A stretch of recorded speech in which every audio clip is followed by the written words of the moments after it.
Alhamdulillahilladzi hadana li hada wa ma kunna linahtadiya laula an hadana Allah. Asyhadu an la ilaha illallah wahdahu la syarika lah. Wa asyhadu anna Muhammadan 'abduhu wa rasuluh.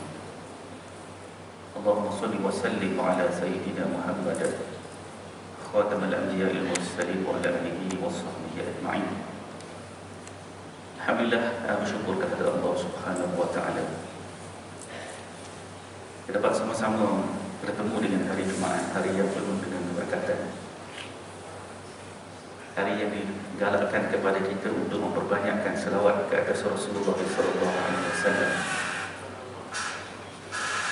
Hari yang akan diangkat dan makbulkan doa insya-Allah bagi mereka yang berdoa dan memohon keampunan kepada Allah Subhanahu wa taala. Bersyukur kita masih lagi diberikan peluang untuk hadir ke rumah Allah ini, dan bersyukur kepada Allah Subhanahu wa taala juga pada hari ini di negeri Selangor telah pun dipendekkan sedikit jarak untuk solat, memberi ruang dan peluang kepada lebih ramai jamaah untuk menunaikan solat fardu Jumaat. Oleh sebab itu, hidup ni adalah sentiasa memikirkan tentang nikmat Allah Subhanahu wa taala, pemberian-pemberiannya, anugerah-anugerahnya. Itulah yang menyebabkan hati manusia itu yang beriman akan merasakan dirinya dekat dengan Allah Subhanahu wa taala. Tajuk tazkirah saya pada tengah hari ini adalah orang beriman merasa dekatnya dengan Tuhan. Ahli-ahli pakar kesihatan jiwa menyatakan bahawa ada penyakit yang menghindari manusia, iaitu penyakit kesepian ataupun terpencil, yang akhirnya menyebabkan manusia itu mempunyai rasa gelisah ataupun kegoncangan fikiran maupun batin. Maka manusia merasakan bahawa hidup ini tidak ada makna. Maka dia hidup dengan kemurungan, dia hidup dengan kesepian.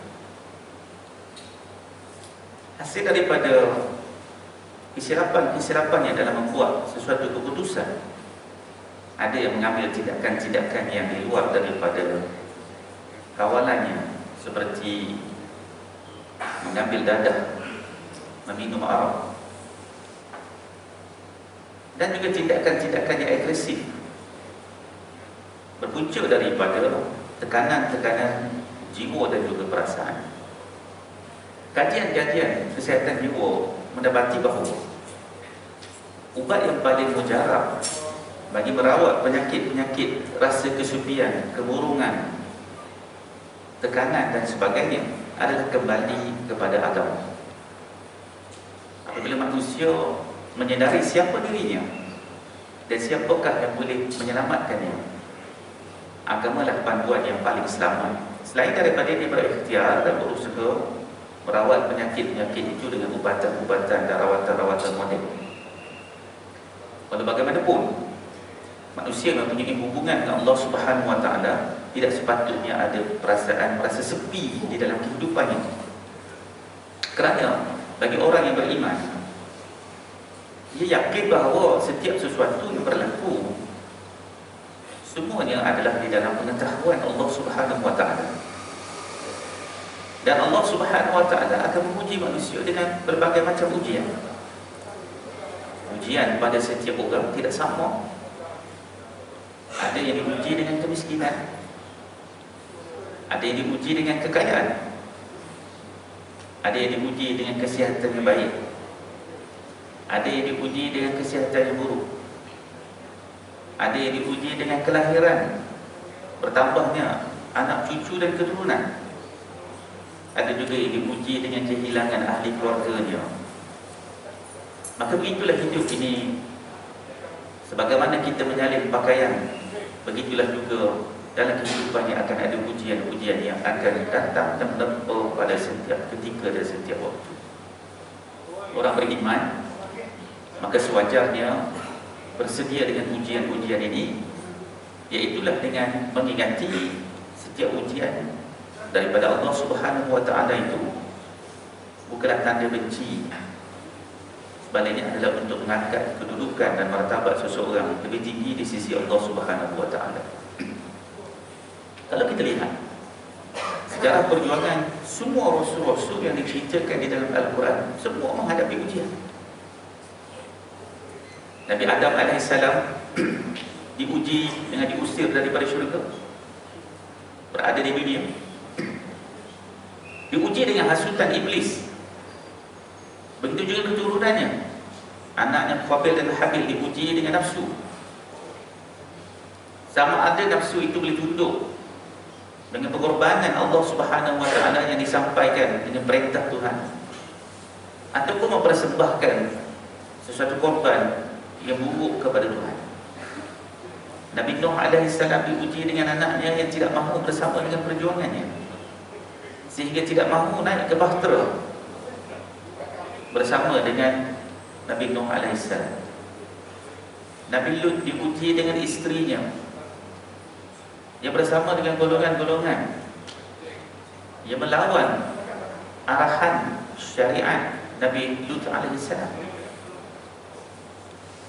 Dan begitu juga dengan Nabi-Nabi yang lain. Kalau kita lihat, Nabi Ayub AS diuji dengan sakit dan kehilangan seluruh ahli keluarga, hampir seluruh. Di dalam kitab-kitab sirah disebut 11 orang anaknya meninggal dunia, harta bendanya habis, ladang-ladang yang tidak diuruskan.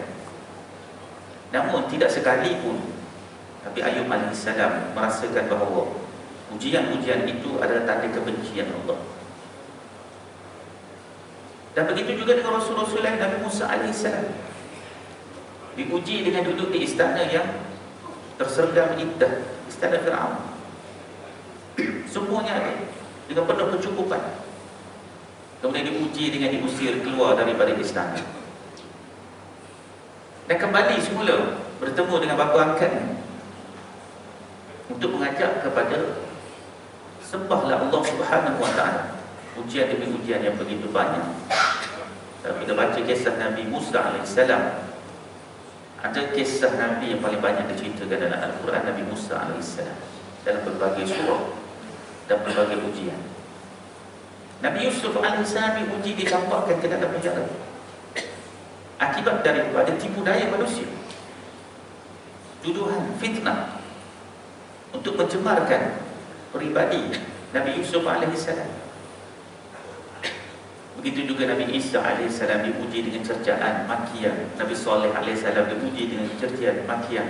Dan semua Rasul-Rasul lain semua diuji dengan cercaan dan makian. Maka oleh sebab itu, apabila kita membaca sejarah para Rasul, sejarah kehidupan manusia, tidak ada manusia yang tidak diuji oleh Allah Subhanahu wa taala. Semua diuji. Begitu juga kita akan diuji. Maka oleh sebab itu kita berdoalah kepada Allah Subhanahu wa taala agar Allah tidak menguji kita dengan sesuatu yang tidak mampu kita tanggung. Inilah kita minta, kita merayu kepada Allah supaya Allah tak uji kita dengan benda-benda berat, benda-benda yang sukar, benda-benda yang tak mampu untuk kita hadapinya. Lalu Allah Subhanahu wa taala berfirman, wasta'inu bis-sabri was-salah, innallaha ma'as-sabirin. Minta tolonglah kamu kepada Allah dengan berdoa, dengan sabar dan mengerjakan sembahyang. Wasta'inu bis-sabri was-salah. Bila kita minta tolong dengan Allah, kita kena sabar. Kita tak tahu bila Allah Ta'ala akan berikan pertolongan kepada kita. Kita tidak tahu bila Allah Ta'ala akan datangkan rahmat kepada kita. Kita tak tahu. Maka Tuhan kata sabar. Boleh jadi Tuhan akan memberikan kepada kita kedudukan yang tinggi di akhirat, bukan di dunia. Kita di dunia ni orang tak kenal, kita di dunia ni orang tak tahu, tapi di sisi Allah semuanya pun tak ada. Maka oleh sebab itu, orang beriman itu tidaklah sepatutnya merasa sendirian dan kesepian di dalam kehidupan ini. Kalaulah dia berjalan, nescaya Allah Ta'ala itu berjalan bersamanya. Sebagaimana disebut dalam Al-Quran, walillahil masyriq wal maghrib fa aynama tuwallu fasama wajhullah innallaha wasi'un alim. Dalam surah Al-Baqarah ayat 115. Timur dan barat itu kepunyaan Allah. Oleh sebab itu, kemana sahaja kamu menghadap wajah kamu, di situlah wajah Allah. Sesungguhnya Allah itu maha luas kurnianya dan maha mengetahui. Berdasarkan kepada ayat ini, memberikan satu pesanan kepada kita bahawa kita tidak dapat lari, bersembunyi daripada Allah Subhanahu Wa Taala. Allah sentiasa bersama dengan kita. Kelebihan bagi seorang Islam, seorang mukmin, dia boleh berdoa di mana-mana sahaja. Kat mana-mana kita berdoa. Tidak seperti dalam agama-agama lain. Kalau dia tak berdoa, dia kena pergi ke kuil. Kalau dia tak berdoa, dia kena pergi ke gereja umpamanya. Dia perlu menghadap simbol-simbol tertentu, ukiran-ukiran tertentu, gambar-gambar tertentu, patung-patung tertentu. Tapi kita bagi orang Islam, di mana-mana kita berdoa. Tak semestinya datang surau baru nak berdoa. Tak semestinya bentang sejadah baru nak berdoa. Tak semestinya bila kita berwuduk baru kita boleh berdoa. Kita boleh berdoa anytime, anywhere, setiap masa, di mana sahaja. Tidak ada larangan-larangan untuk kita berdoa, melainkan kita masuk ke dalam tandas pun, nak masuk tandas pun masih lagi berdoa, keluar tandas pun masih lagi berdoa. Jadi tuan-tuan dirahmati Allah sekalian, apabila kita ada peluang untuk berdoa kepada Allah Subhanahu Wa Taala, memohon, merayu, mengharapkan belas ihsan dan kasihannya, maka janganlah kita leka ataupun malas untuk berdoa. Sentiasalah berdoa, minta dengan Allah Subhanahu Wa Taala, khususnya pada kita hari Jumaat. Yang disebut ada hari waktu-waktu yang tertentu yang dimakbulkan doa oleh Allah. Maka banyak-banyaklah berdoa. Mintalah doa apa saja pun yang baik-baik. Tak semestinya kena doa dalam bahasa Arab, doa bahasa Melayu. Jadi kita mesti tahu prioriti kita sebagai seorang Muslim, apa kita minta dengan Allah. Mesti kita tahu prioriti. Prioriti kita mestilah yang pertama sekali nak minta masuk syurga Allah. Tak ada dah yang lebih melainkan nak masuk syurga. Kerana Nabi SAW mengajar kita satu doa yang mudah. Allahumma inni as'aluka jannah. Wahai Allah, masuklah aku ke dalam syurga. Tuan-tuan yang dirahmati Allah sekalian, jangan lupa setiap hari minta nak masuk syurga. Apabila Allah Subhanahu Wa Taala memakbulkan doa kita untuk memasukkan kita dalam syurga, maka dia akan mengilhamkan kepada kita melakukan amal-amal yang soleh. Sebab itu kita tanya diri kita balik, kita ni dalam melakukan amal soleh ni rajin ke tak rajin? Ataupun kita sekadar buat sambil lewat, mengisi masa lapang, ataupun kita beribadat kerana hari-hari tertentu semata-mata. Hari ini ramailah orang datang sembahyang Jumaat, dan kita diperintahkan untuk solat Jumaat. Tetapi kehadiran kita untuk menunaikan solat Jumaat itu kehadiran yang bagaimana?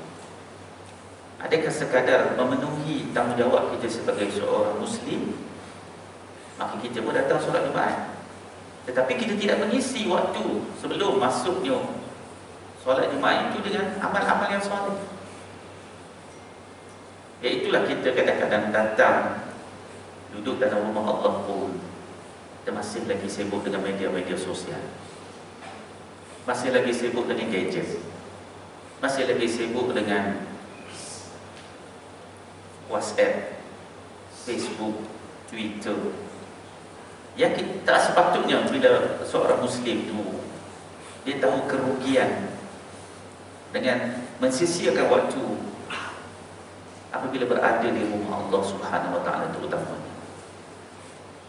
Kita dah ada di rumah Allah ni lebih kurang sejam kita duduk, maka kita tinggalkan dunia. Isilah dengan perkara-perkara yang bermanfaat, sama ada berzikir, membaca Al-Quran, berselawat, mendengar tazkirah. Ambil peluang itu. Lawan diri kita yang malas untuk melakukan ibadat ni. Kerana orang beriman tu dia cinta dalam melakukan ibadat. Sebab itu kita kena semak diri kita ni. Cuba semak diri kita. Kita ni suka beribadat ke tidak? Yang kedua, rasa-rasanya dengan ibadat yang kita buat ni, adakah kita boleh masuk syurga Allah? Ya, kita tak nafikan dalam hadis Nabi SAW menyatakan, ketika para sahabat bertanya, ya Rasulullah, adakah kami akan masuk syurga kerana amal kami, atau kami akan masuk syurga dengan rahmat Allah? Bagaimana dengan kamu ya Rasulullah?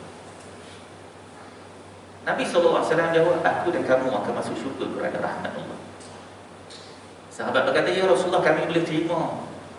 Kami masuk syurga kerana rahmat Allah, sebab kami dulu jahiliah, kami sebab berhala, kami mensyirikkan Allah. Jadi kerana rahmat Allah dah mungkin kami boleh masuk syurga. Bagaimana dengan kamu ya Rasulullah? Bukankah kamu masuk syurga kerana amal kamu? Kerana kamu tidak pernah mensyirikkan Allah, menyembah selain pada Allah.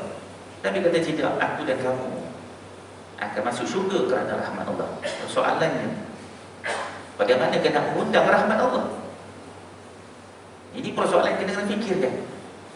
Bagaimana nak dapat rahmat Allah? Jawapan yang paling mudah, iaitulah dengan melakukan ketaatan, meninggalkan kemaksiatan, mengisi waktu-waktu kita dengan perkara yang memberikan manfaat dunia dan akhirat. Inilah jawapan yang paling tuntas bagi sesiapa yang mengharapkan rahmat dan kasih sayang Allah Subhanahu Wa Taala. Maka sebab itu persoalan yang saya bangkitkan tadi, adakah benar-benar kita ni nak masuk syurga? Betul nak masuk syurga? Nak masuk syurga, semua nak masuk syurga. Nak masuk syurga mesti ada jalannya, mesti ada pengorbanannya. Itu mesti korban. Masa, nafsu, dunia, keseronokan yang bersifat sementara, kena ada sedikit pengorbanan. Tuhan suruh kita ambil nikmat dunia, Tuhan tidak larang kita ambil nikmat dunia, tapi jangan lupa bahawa dunia ini sementara. Setiap hari kita mendengar berita-berita kematian, sama ada ia terdiri daripada ahli keluarga kita, sahabat handai kita, jiran tetangga kita. Kita dengar berita-berita, iaitu mereka kembali ke alam yang mereka tidak akan balik semula, iaitu tidak mampu lagi untuk beribadat. Maka kita yang hidup pada hari ini, kitalah yang kena usaha untuk beribadat dan mengetahui apakah ibadat-ibadat yang disukai oleh Allah Subhanahu Wa Taala. Dan ibadat ada pelbagai jenis ibadat, ada macam-macam. Maka kita belajar, kita datang kuliah-kuliah dan sebagainya, kita nak tahu apakah ibadat yang paling disukai oleh Allah. Kita tahu, oh yang ini ibadat, tapi kita tak boleh nak buat. Contohnya, kita tak boleh nak buat. Kita nak pergi umrah, tak boleh nak pergi umrah, ganjaran pahalanya besar.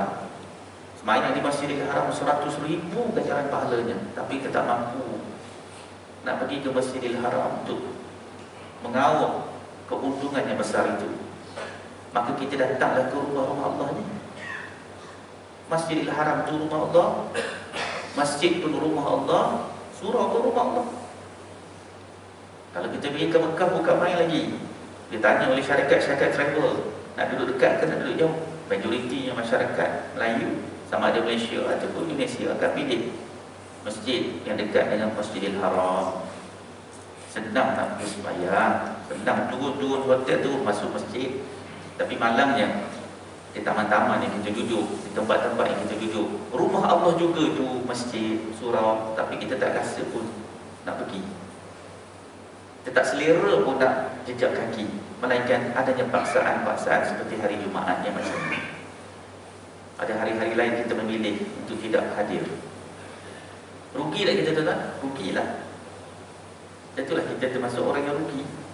Sebab itu dalam beribadat, dalam sembahyang, apa yang Tuhan suka? Kita tahu, oh Tuhan suka solat yang berjemaah. Dalam puasa, Tuhan suka puasa yang macam mana? Puasa yang ditakhirkan sahur, diawalkan berbuka. Kita kena tahu. Dalam membaca Al-Quran pada hari Jumaat, malam Jumaat, apa yang disebut dalam hadis? Suratul Kahfi. Maka kita pilih Suratul Kahfi. Tidak salah untuk kita membaca surah-surah lain, tapi kita nak tahu mana yang terbaik. Dalam bersedekah, kita nak sedekah pada siapa? Quran sebut sedekahlah kepada ahli keluarga kamu, kaum kerabat kamu. Kemudian ada tingkatan-tingkatannya yang lain. Sebab itu saya kata tadi bahawa dari kita melakukan sesuatu ibadat, kita mesti tahu prioriti ataupun disebut aulawiyah. Ibadat ni apa aulawiyatnya? Ibadat ni apa aulawiyatnya? Yang ini bagaimana? Itu bagaimana? Maka kita akan jadi orang yang bijak dalam melakukan ketaatan kepada Allah Subhanahu Wa Taala. Oleh sebab itu, sebagai seorang Muslim, kita mohonlah kepada Allah Subhanahu Wa Taala nak masuk syurga. InsyaAllah Tuhan akan ilham pada kita melakukan kebaikan. Yakinlah Tuhan akan bagi kebaikan. Tuhan akan bagi kita keseronokan dalam melakukan ketaatan kepada-Nya. Di dalam surah Al-Hadid ayat yang keempat, Allah Subhanahu Wa Taala berfirman, wa huwa ma'akum aina ma kuntum wallahu bima ta'maluna basir. Dan dialah Allah bersama dengan kamu di mana sahaja kamu berada. Dan Allah itu melihat dengan terang setiap apa yang kamu lakukan. Tuan-tuan yang dirahmati Allah sekalian, kita tak dapat lari daripada Allah. Walaupun kita mencari gua-gua yang tertutup rapat, kita tak dapat lari daripada Allah Subhanahu wa ta'ala. Di dalam Al-Quran dia cerita kisah Nabi Yunus AS yang telah ditelan oleh ikan Yunus. Disebut dia berada dalam 3 kegelapan. Kegelapan di dalam perut ikan Yunus, kegelapan kerana berada di dasar laut, kegelapan kerana tidak mengetahui lagi tentang siang dan malam. Walaupun berada dalam perut ikan Yunus, Allah Subhanahu wa ta'ala tetap mengetahui apa yang dilakukan oleh Yunus AS. Apabila Nabi Allah Yunus mengungkapkan la ilaha illa anta subhanaka inni kuntu minaz zalimin, tidak ada Tuhan melainkan Kau, sesungguh aku ya Yunus, Maha suci Kau wahai Allah, aku di Yunus telah termasuk di kalangan orang-orang yang telah melakukan kezaliman. Walaupun berada dalam dasar laut, dalam perut ikan Yunus, bisikan-bisikan di dalam doa ketika Nabi Yunus disebut berdoa dalam keadaan sujud pada Allah Subhanahu wa ta'ala, tetap didengar oleh Allah Subhanahu wa ta'ala. Sehingga Allah Ta'ala mengatakan, kalaulah Yunus tidak mengungkap kalimat itu, nescaya dia akan duduk di dalam perut ikan Yunus sampai hari kiamat. Tuan-tuan dalam hati Allah sekalian, maka ambillah keluar. Selagi kita hidup ni, banyak-banyaklah berdoa.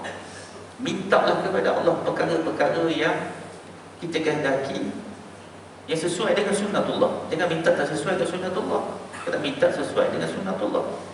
Nak kaya, kena kerja. Nak sehat, kena jaga pemakanan. Kena ada penjagaan kesihatan yang baik. Nak masuk syurga, kena beramal. Jangan minta benda-benda yang tidak sunnatullah. Contoh, minta tak nak mati, mana boleh. Semua akan mati. Kullu nafsin za'iqatul maut. Semua mati. Takut mati, tapi semua mati. Tak boleh kata, ya Allah, aku tak nak mati, ya Allah. Mana boleh. Akan mati. Jangan minta benda yang bercanggah dengan sunnah. Sunnah penciptaan manusia bercanggah dengan sunnah apa yang Allah Ta'ala tetapkan. Tak mungkin. Kita dah jadi seorang lelaki, jangan minta, ya Allah jadikan aku seorang perempuan. Tak mungkin. Itu bercanggah dengan sunnah.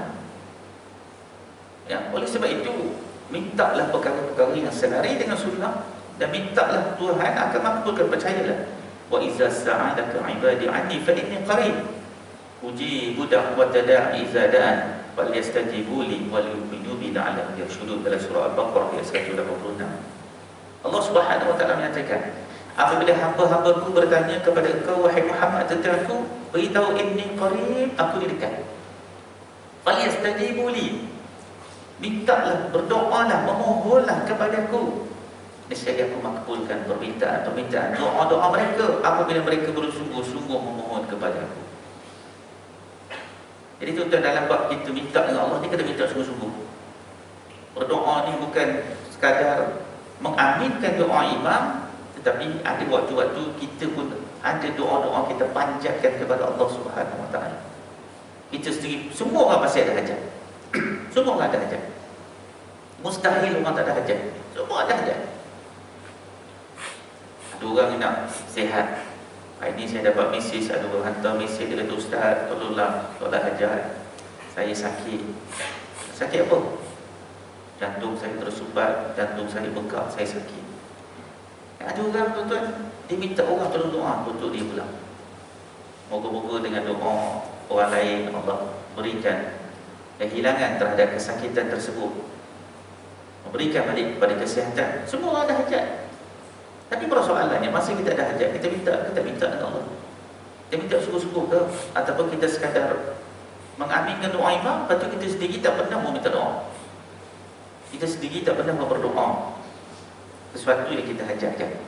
Ini persoalan-persoalan yang kita kena fikirkan. Ya, banyak-banyak minta doa, tak ada siapa boleh halang doa kita.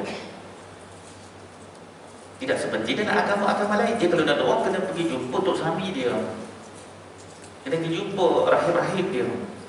Kita tak pernah jumpa siapa, terus minta dengan Allah. InsyaAllah Allah Ta'ala akan makbulkan doa-doa kita. Baik, kemudian dalam kita berdoa jangan minta untuk diri kita sahaja. Kita ni dia ada, jangan minta, jangan hanya minta kita saja.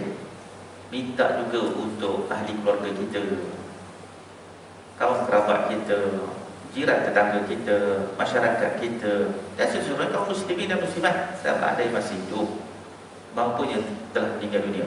Buktinya apa juga? Kita semayang, kita sebut ihdinas siratal mustaqim, pimpinlah kami ke jalan lurus. Kita semayang seorang-seorang aja, tapi kita kata pimpinlah kami. Siapa kami itu? Kita tengok toleh belakang tak ada siapa pun ikut kita semayang, tapi kita kata ihdinas siratal mustaqim, pimpinlah kami ke jalan lurus. Siapa kami itu? Maka kami itu adalah kaum muslimin, orang yang beriman. Kita minta dalam sembahyang pun begitu. Bahkan masa kita sembahyang jenazah pun kita doa dalam takbir yang keempat, Allahumma la tahrimna ajruhum wa la taftinna ba'dahum waghfir lana wa lahum wa li ikhwanina alladhina sabaquna bil iman wa la taj'al fi qulubina ghillan lil ladzina amanu rabbana innaka ra'ufur rahim. Ayat yang kita sebut wa li ikhwanina alladhina sabaquna bil iman, wahai Tuhan kami, kita minta ampun kepada saudara-saudara kita yang telah beriman terlebih dulu daripada kita. Itu ayat Quran.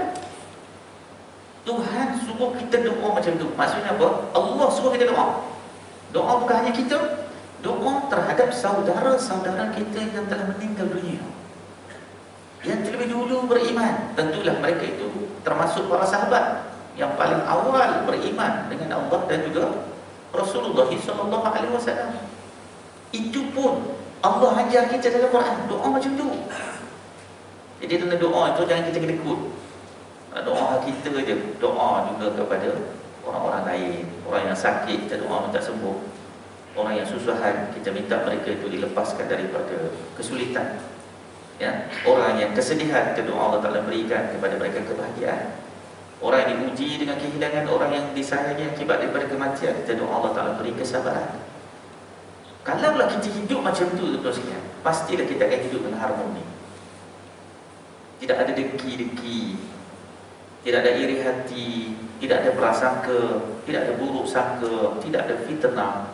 Sebab tu kalau kita bincang bab doa saja, dalam bab doa saja kita bincang, kita boleh jadi seorang manusia yang sangat baik, akhlaknya baik, peribadinya baik, ucapannya baik, tingkah lakunya baik, cara berfikirnya baik. Bab doa saja.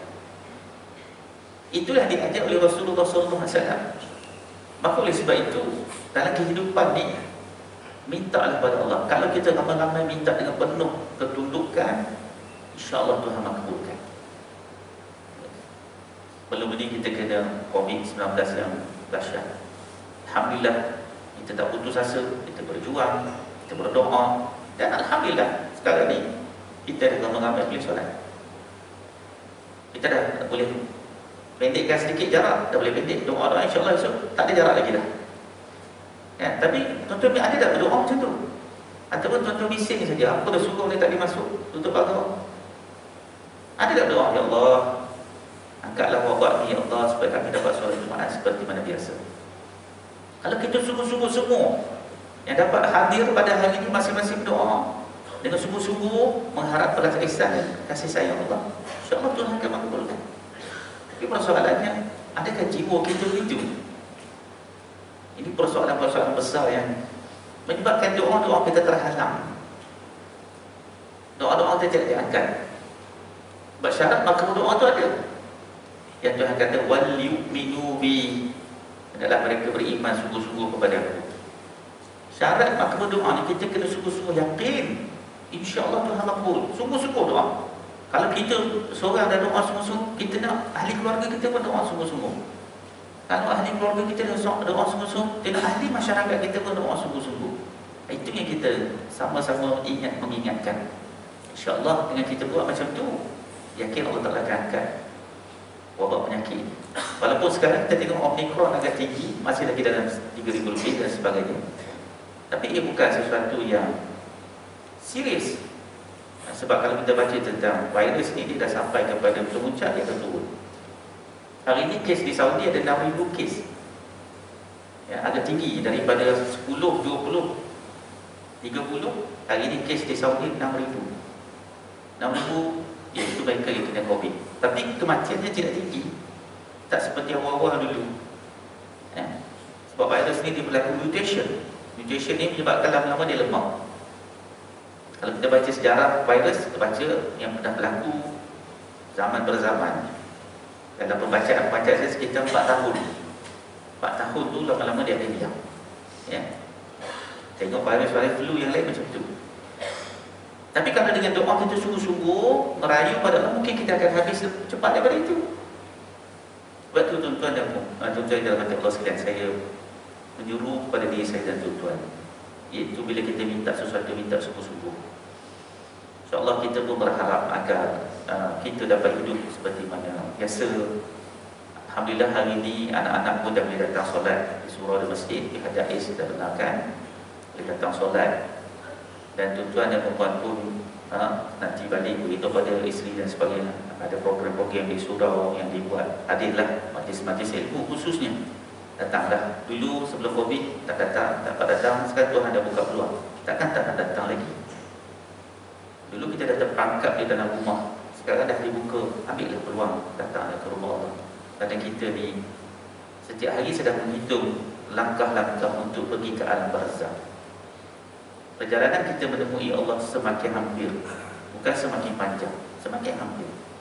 Maka oleh sebab itu isilah dengan perkara-perkara yang memberikan manfaat kepada kita. Tuan-tuan yang dirahmati Allah sekalian, saya secukuplah sekadar itu. Beri masa kepada tuan-tuan untuk berzikir, untuk berselawat banyak-banyak ke atas Rasulullah SAW.